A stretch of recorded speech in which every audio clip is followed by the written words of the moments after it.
busters voor mij. Kan jij jouw idee van normaal bij jou gaat optrekken? Kan jij op die spel? Wat denk je van Pretoria se meisies? Ek kyk nie meer na meisies. Baie lekker. Ek weet jy gaan dit sê. Dankie dat jy hier is en 'n eerlike antwoord. That's the extent of Afrikaans. Baie lekker. Baie.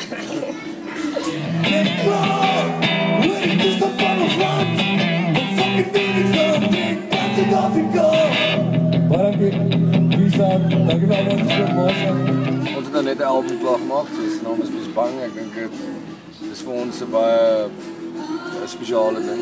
Ons het lekker jare aan gewerk en dit is nou klaar. Ons is nou in production, so hy kom uit op 2 weke.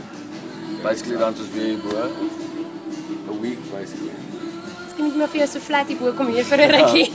Ons gaan net vir 'n week huis toe om die nuwe songs te rehearse en dan soos weer terug hier. En ek skiem ja, you know, dit is like iets wat ons baie lank aan gewerk het en ons is baie trots op. So Maybe it's just meant to meet on. En hoe lank?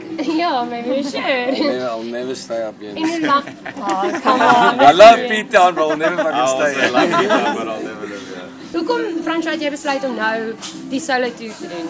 Het is eintlik die enigste rede daarvoor is omdat Wynand is op honeymoon en ons het eigenlijk nie iets gehad om te doen vir die maand nie en ons het al 'n paar keer hierdie tipe show gedoen in die Kaap rond en almal hierbo vra altyd wanneer kom doen jy al vir acoustic shows hier en ek geskryf nou fucking let's go for it. Die plan was eintlik dat ek en Pierre van die Heuwels het saam so gedoen het. So dit sal heeltemal 'n ander vibe wees. So ek is eintlik bly dat dit uitgewerk het. Ek en Jay kom met dit. And we're a bit broke. That's all. Ek gedink dis die eintlike rede.